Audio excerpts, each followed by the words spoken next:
Today I am going to discuss question number 31st onward. 30th question तक कल हम लोगों ने पिछले लेक्चर में डिस्कस कर लिया था. So I am going to discuss question number 31st.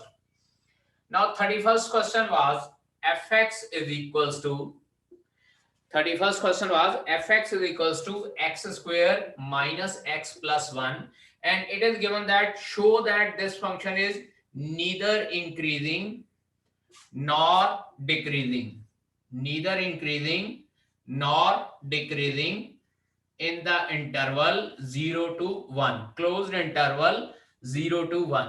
अब बेटा जी अगर हम लोगों ने शो करना होता है कि कोई function is neither increasing not decreasing in a given interval, तो विद इन सेम इंटरवल उस फंक्शन को हम लोग इंक्रीजिंग भी शो करते हैं और उसी इंटरवल में हम लोग उस फंक्शन को डिक्रीजिंग भी शो करते हैं. So to prove that this function is neither increasing nor decreasing, I am just finding out f dash x. F dash x means derivative find out करते हैं, तो it is 2x minus 1. Now f dash x greater than 0 and f dash x less than 0. यानी कि 2x minus 1 greater than 0, यानी कि x greater than 1/2, and here 2x minus 1 less than 0, it means x less than 1/2. तो इसका मतलब क्या है कि हमारे पास जो ये वैल्यू है x greater than 1/2, मतलब क्या है कि अगर x बिलोंग करता है 1/2 से लेकर इन्फिनिटी तक, तो इसका मतलब ये फंक्शन इंक्रीजिंग है, और अगर x बिलोंग करता है minus infinity to 1/2, then this function is decreasing. Number line draw करके हम लोग इस तरह से देख लेते हैं, minus infinity to infinity, this is 1/2. यहाँ पे हमारे पास फंक्शन क्या है, इंक्रीजिंग है, और इधर हमारे पास फंक्शन डिक्रीजिंग है. और अगर अपनी गिवन क्लोज इंटरवल की बात करें तो ये हमारे पास 0 से लेकर 1 तक है. तो मींस टू से कि जो ये आधी इंटरवल है इसमें फंक्शन डिक्रीजिंग है, और रिमेनिंग हाफ में हमारे पास फंक्शन क्या है, इंक्रीजिंग है. That is function is increasing in closed interval, इस तरह से 1/2 से लेकर 1, एंड डिक्रीजिंग इन 0 से लेकर 1/2. मतलब सेम इंटरवल में, आधी इंटरवल में ये फंक्शन इंक्रीजिंग है और आधी इंटरवल में ये फंक्शन डिक्रीजिंग है. Therefore given function is neither increasing nor decreasing. इसका मतलब इस गिवन इंटरवल में फंक्शन ना तो इंक्रीजिंग है और ना ही डिक्रीजिंग है. दोबारा रिपीट कर रहा हूं, अगर हम लोगों ने प्रूव करना है कि गिवन फंक्शन किसी गिवन इंटरवल में ना इंक्रीजिंग है ना डिक्रीजिंग है, तो within same interval we have to prove partly function as increasing function and partly remaining interval the function is decreasing. So the function is neither increasing and decreasing in the given interval. ठीक है. Now question number 32nd, we need to evaluate 0 to pi x tangent x divided by secant x plus tangent x dx. बेटा ये इसको हम लोग I consider कर लेते हैं, and I is equals to 0 to pi, this is pi minus x, tangent of pi minus x, then denominator में secant of pi minus x plus tangent of pi minus x into dx. Now this is equation number 1. जब इसको हम लोग solve करते हैं, it will become 0 to pi minus x into tangent x over secant x plus tangent x. वैसे जो हमारे पास pi minus x होता है बेटा, वो माइनस टेंजेंट एक्स और माइनस सीकेंट एक्स होता है. तो अल्टीमेटली होगा क्या, ये माइनस टेंजेंट एक्स हो जाएगा, ये माइनस सीकेंट एक्स और ये minus tangent x. Numerator denominator दोनों में से माइनस कॉमन निकाल के हमारे पास फिर से यही टर्म रह जाती है. This is equation number 2. After this adding 1 and 2, जब फर्स्ट और सेकंड इक्वेशन को ऐड करते हैं तो we will be left with 2i 0 to pi, here it is pi tangent x over secant x plus tangent x dx. अब after this what we need to do, बेटा rationalization करना है. 2i is equals to pi common निकाल लेता हूं मैं, 0 to pi, this is tangent x into secant x minus tangent x denominator में हमारे पास आ जाएगा secant square x minus tangent square x dx. Rationalisation करते हैं, न्यूमरेटर में secant x minus tangent x और डिनोमिनेटर में secant square x minus tangent square x. और बेटा जी secant square x minus tangent square x हमारे पास 1 होता है, so it will be 2i is equals to pi into 0 to pi tangent x अंदर मल्टीप्लाई करते हैं, ये हमारे पास आ जाएगा secant x tangent x minus tangent square x dx. इसके बाद ये दोनों इंटीग्रल सेपरेट करते हैं, so 2i is equals to pi into पहला हो जाएगा 0 to pi secant x tangent x dx minus, अब बेटा जी क्योंकि टेंजेंट स्क्वायर एक्स का इंटीग्रेशन नहीं होता है, so we will put here as 0 to pi secant square x minus 1 और साथ में हमारे पास dx हो जाएगा, ठीक है। So this will be 2i is equals to pi into secant x tangent x का इंटीग्रल हो जाएगा secant x and limits from 0 to pi minus secant square x का इंटीग्रल हो जाएगा tangent x again limit from 0 to pi, उसके बाद minus minus plus ये हो जाएगा x, this is 0 to pi. After this 2i is equals to pi into, जब limit apply करते हैं हम लोग अप्लाई करेंगे secant pi minus secant 0। Secant pi की वैल्यू होती है -1 और सीकेंट 0 की वैल्यू भी हमारे पास अल्टीमेटली -1 ही आ जाएगी। माइनस टेंजेंट पाई और tangent 0 that will be 0 minus 0 और अल्टीमेटली ये plus pi minus 0। So we are left with the answer 2i is equals to pi into pi minus 2 और उसके बाद 2 से डिवाइड करते हैं तो i is equals to pi into pi by 2 minus 1 and that will be your answer for this question, ठीक है बेटा जी। Now I am going to discuss 34th question. 34th question was find out of area of the region bounded by the curve x square is equals to 4y and the line x is equals to 4y minus 2। Rough diagram बेटा draw करते हैं, हमारे पास this is x axis and this is y axis और अगर x square is equals to 4y है it means upward parabola है and it's diagram will be like this, इस तरह से, और line x is equals to 4y minus 2 will be like this, this is x is equals to 4y minus 2 and this is x square is equals to 4y and we need to find out the area of this shaded portion। सबसे पहले दो curve हैं हमारे पास, we need to find out the point of intersection, this is first and this is second, from 1 and 2, from 1 and 2 check कीजिए 4y की value x square के बना यहां पुट कर रहा हूं मैं, x is equals to x square minus 2, it implies x square minus x minus 2 is equals to 0। Middle term split करते हैं, x minus 2 into x plus 1 is equals to 0, यहां से x की वैल्यू आती है 2 और -1 एंड कॉरेस्पॉन्डिंगली y की value अगर हमारे पास आ जाती है 1 और जब x की वैल्यू -1 पुट करते हैं तो y की वैल्यू 1/4। तो मींस हमारे पास जो पॉइंट ऑफ इंटरसेक्शन है एक आता है हमारे पास -1, 1/4 और दूसरा पॉइंट आ रहा है हमारे पास 2, 1। तो मींस टू से we need to find out the area with the limits from -1 to 2 क्योंकि x एक्सिस की लिमिट ले रहे हैं। रिक्वायर्ड एरिया इस तरह से लिखेंगे, required area is equals to integral limits will be from -1 to 2 y line minus y parabola, बेटा जी क्योंकि लाइन ऊपर है और पैराबोला नीचे है, so it will B integral -1 to 2 y line यहां से हम लोग y की वैल्यू निकालते हैं x plus 2/4 माइनस यहां से पैराबोला की इक्वेशन से y की निकालेंगे value that is x²/4 into dx। और उसके बाद बेटा जी जब हम लोग इसकी वैल्यू पुट करके सॉल्व करते हैं हमारे पास आंसर आता है 9/8 स्क्वायर यूनिट्स। इंटीग्रेशन के फॉर्मूले लगाने हैं और उसके बाद लिमिट्स पुट करनी है, लिमिट्स हमारे पास -1 से लेकर 2 तक हैं और जब लिमिट पुट करते हैं हमारे पास आंसर 9/8 स्क्वायर यूनिट्स आता है, ठीक है।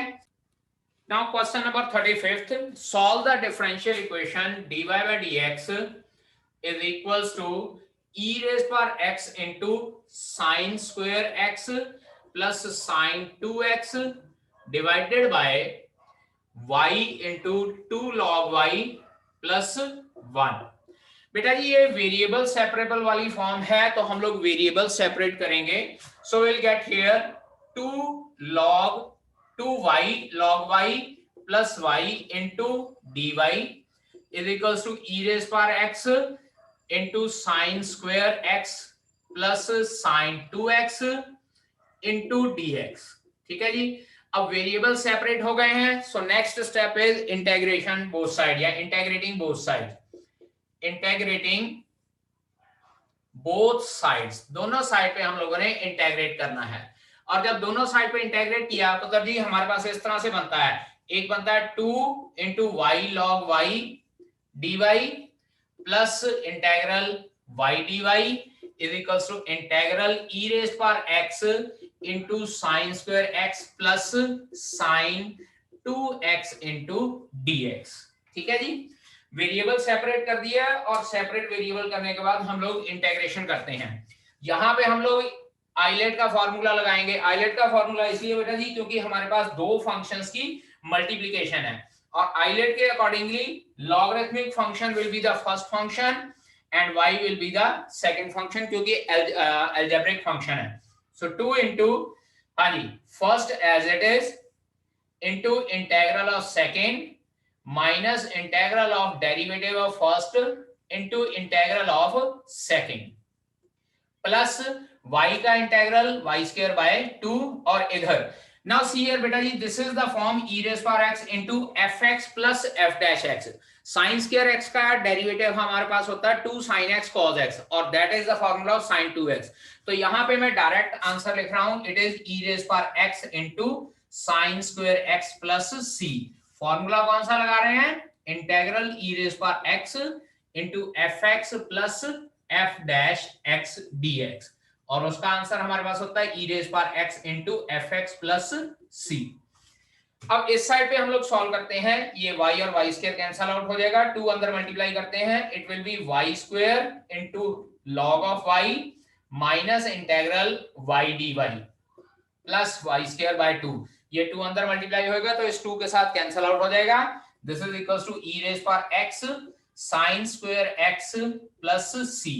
अब y का इंटीग्रेशन करेंगे तो ये भी हमारे पास माइनस y स्क्वायर बाय 2 आएगा. सो ये और this one will be cancelled out in the next step. बेटा जी यहाँ पे मैं एक स्टेप डिलीट कर रहा हूँ या स्किप कर रहा हूँ. इसका इंटीग्रल आपने शो करना y स्क्वायर बाय 2 माइनस का और ये प्लस का y square by 2 cancel out हो जाएगा. So we are left with the answer y square into log y is equals to e raise power x into sin square x plus c. ठीक है जी. Now see here बेटा जी if you know the formula तो आपके questions काफी छोटे हो जाते हैं.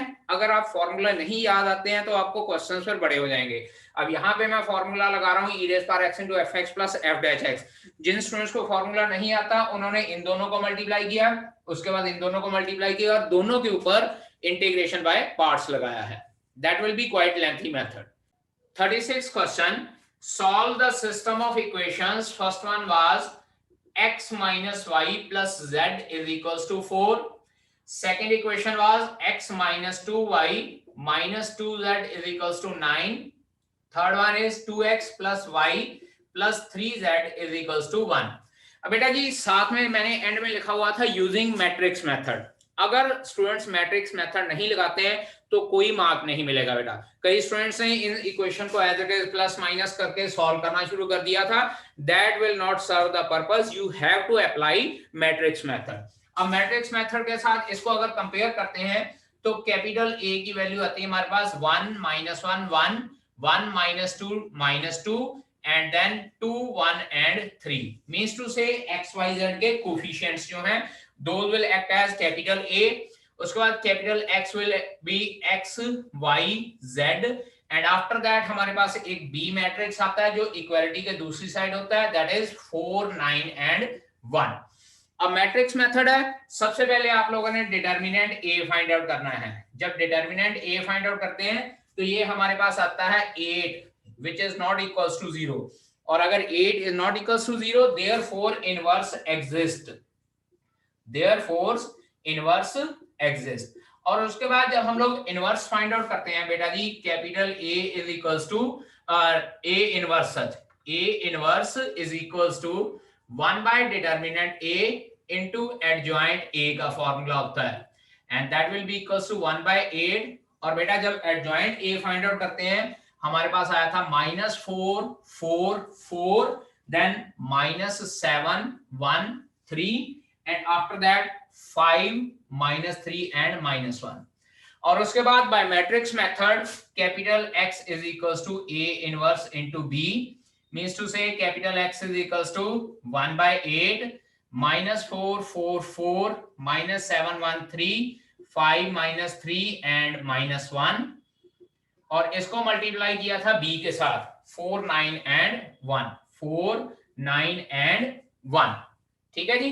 सो इसको जब हम लोग सॉल्व करते हैं तो हमारे पास x y और z की वैल्यू आती है x is equals to 3, y is equals to -2 and z is equals to -1।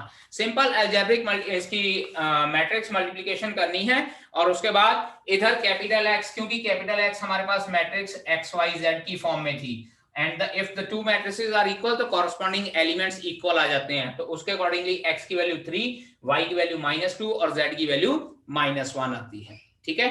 So now I am going to discuss 37th question. Find the coordinates of the point where the line through capital A, एक point consider कर लेते हैं 3 -4 and -5, and second point B consider करते हैं 2, -3, 1 and plane। और plane की condition या plane की इक्वेशन हम लोगों को गिवन है 2x + y + z = 7। अब बेटा जी इसमें एक बात याद रखिएगा, वेरी इंपॉर्टेंट थिंग इज कि आप लोगों ने मेंशन जरूर करना है ए बी पॉइंट, और उसके बाद आप लोगों ने ये जरूर मेंशन करना है कि आप किस लाइन की इक्वेशन फाइंड आउट कर रहे हो। You are finding out the equation of the line A B, और you are finding out the equation of line B A. क्योंकि अगर आप ए बी लिखोगे तो ए के coordinate x1 y1 z1 consider होंगे, और अगर आप बी ए लाइन कंसीडर करोगे तो आपके पॉइंट बी के coordinates x1 y1 z1 consider होंगे। ठीक है जी। So equation of line A B इस तरह से हम लोग लिखेंगे, क्या हो जाएगी x - x1 over x2 - x1 is equals to y - y1 over z2 - z1, नहीं y2 - y1, and then third one z - z1 over z2 - z1, and let us consider this is equals to something constant lambda या something constant k। So equation क्या हो जाएगी x - 3 over y x2 - x1 2 - 3 is equals to y + 4 over -3 + 4 is 1 is equals to z + 5 over 1 - 5 is 6, and this is equals to lambda। Now क्योंकि हम लोग को ये कहा गया coordinate of point where the line through this crosses the plane, let us consider एक point हम लोग यहाँ पे कंसीडर कर लेते हैं। ऐसे करते हैं, ये 2 - 3 को मैं डायरेक्टली -1 लिख रहा हूं। Any point on this line, any point on this line is, ऐसे करते हैं इसको P कंसीडर कर लेते हैं x, y, z। अब यहां से हम लोगों ने x, y और z की वैल्यू निकालनी है। पहले x - 3 ओवर -1 को लैम्डा के साथ कंपेयर करते हैं, तो P के कोऑर्डिनेट आ जाएंगे हमारे पास -λ + 3। उसके बाद y + 4 ओवर 1 को लैम्डा के साथ कंसीडर करते हैं, it will become λ - 4, and then third one will become 6λ - 5। तो हमारे पास पॉइंट आ जाते हैं -λ + 3, λ - 4 और 6λ - 5। Let this point P lies on the plane। ये पॉइंट P जो है प्लेन के ऊपर लाई कर रहा है, और अगर ये प्लेन के ऊपर लाई कर रहा है then it must satisfy the plane. तो इट एम्प्लाइज ये पॉइंट जो है प्लेन की इक्वेशन में पुट करना है 2 into -λ + 3 plus y was λ - 4 plus z was 6λ - 5 is equals to 7। ठीक है, इसको सॉल्व करते हैं। -2λ + 6 after that plus λ - 4 plus 6λ - 5 is equals to 7। 7λ - 2λ is 5λ, और ये हमारे पास हो जाएगा 6 - 9 is -3 is equals to 7। तो यहां से लैम्डा की वैल्यू बेटा ही आती है आपके पास 2। जिन स्टूडेंट्स ने ए बी इक्वेशन कंसिडर की है उनका लैम्डा की वैल्यू 2 आती है, और कई स्टूडेंट्स ने बी ए इक्वेशन भी कंसिडर की है, कॉरस्पॉन्डिंगली बेटा जी उनकी लैम्डा की वैल्यू थोड़ी सी डिफरेंट आएगी, but ultimately the point will remain the same. अब लैम्डा की वैल्यू हमने क्या करनी है, पॉइंट पी में पुट कर देनी है। Therefore point P which lies on plane, और मतलब कह सकते हैं कि intersection point of line and plane, intersection point of line and plane is, क्या हो जाएगा हमारे पास, लैम्डा की वैल्यू 2 पुट करनी है इसमें पॉइंट में, p is equals to -2 plus 3, then 2 minus 4, and then 6 into 2 minus 5. So ultimately p will come out to be 1, -2, 7, and that will be our answer for this question. Now I am going to discuss question number 38. In the 38th question, it was given कि एक graph हम लोगों को given है, and the corner point of the feasible region determined by the system of linear constraints are as shown in the figure. First one, if z is equals to 3x minus 4y, तो हम लोग को ये कहा था this is the objective function, find the maximum and minimum value of z and also the corresponding points at which the maximum and minimum value occur. अब बेटा एक बात ध्यान दीजिए, यहां कॉर्नर पॉइंट्स कितने थे, 1 2 3 4 5 और ये 6th पॉइंट। अब कई बार होता है कि स्टूडेंट्स कहेंगे कि सर हम लोग ओरिजिन क्यों कंसिडर करेंगे, तो एक बात याद रखिएगा, जब हम लोगों ने कोई प्रॉफिट मैक्सिमाइज मिनिमाइज करना है या कोई हम लोगों ने फूड आइटम्स को मैक्सिमाइज मिनिमाइज करना है, तब हम लोग ओरिजिन नहीं कंसिडर करते। लेकिन क्योंकि यहाँ पे सिर्फ ये कहा गया कि z कोई ऑब्जेक्टिव फंक्शन है और उसको हमने मैक्सिमाइज मिनिमाइज करना है, ये कुछ नहीं कहा हुआ कि ये प्रॉफिट है या इसमें हमारे पास फूड ग्रेन्स के मिनरल्स विटामिन वगैरह हैं उनको मैक्सिमाइज मिनिमाइज करना है, इसीलिए we have to consider 0 0 also. अगर आप लोगों ने 0 0 नहीं कंसिडर किया तो हाफ मार्क डिडक्ट हो जाता है। तो यहाँ पे लिखेंगे कॉर्नर पॉइंट्स, कॉर्नर पॉइंट्स हमारे पास क्या क्या आ जाते हैं, एक 0 0, उसके बाद 0,8, then 4,10, after that 6,8 and then 6,5 and then last point is 4,0. Ultimately we are having 6 points and correspondingly z is equals to 3x minus 4y. यहाँ z की वैल्यू आती है 0, यहाँ z की वैल्यू आती है -32, उसके बाद अगर 4,10 पुट करते हैं तो आई थिंक हमारे पास आती है -28, देन 6,8 जब पुट करते हैं तो हमारे पास वैल्यू आती है -14, ये -28 इसके सामने लिख देता हूं, एंड आफ्टर दैट 6,5 पुट करने पे हमारे पास वैल्यू आती है -2, 4,0 पुट करने पे हमारे पास वैल्यू आती है 12। नाउ इन 6 वैल्यूज में से clearly this is minimum value and this is maximum value. अब बेटा इसके बाद क्वेश्चन पूछा गया था, we have to maximise and minimise, find out the value of maximum and minimum value and also the corresponding points. तो यहां पे लिखेंगे minimum value is -32 and corresponding point, corresponding corner point या corresponding point is 0,8, then maximum value है 12 and corresponding point हमारे पास इसके accordingly क्या आ रहा है, that is 4,0, and that is the correct answer for this question. 2.5 marks का है, 6 के 6 पॉइंट आपने कंसिडर करने हैं, मैक्सिमम और मिनिमम वैल्यू बतानी है and correspondingly you need to write down the points also. ठीक है जी। अब इसके बाद इसका सेकंड पार्ट हमारे पास आ जाता है। सेकंड पार्ट में हमको ये कहा गया था कि z हमारे पास अब एक ऑब्जेक्टिव फंक्शन है जो px plus qy की फॉर्म में है। Now z is equals to px plus qy, और हमको ये कहा गया था maximum occur at 2 points 4,10 and 6,8। z maximum लिखेंगे पहले 4,10 पे, तो ये हो जाएगा 4p plus 10q, z maximum eight 4,10, उसके बाद एट 6,8 फिर से z मैक्सिमम, तो अब की बार हम लोग यहाँ पे पुट करेंगे 6p plus 8q।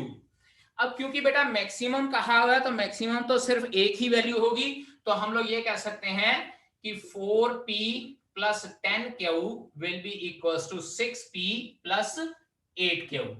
That is maximum value is only 1 और उसको हम लोगों ने इक्वेट कर दिया। इसके बाद मैंने पूछा था यहाँ पे we have to write down the condition on p and q, तो इसको हम लोग सिंप्लीफाई करते हैं। 2q is equals to 2p, 2 और 2 cancel out, so p is equals to q will be the exact answer.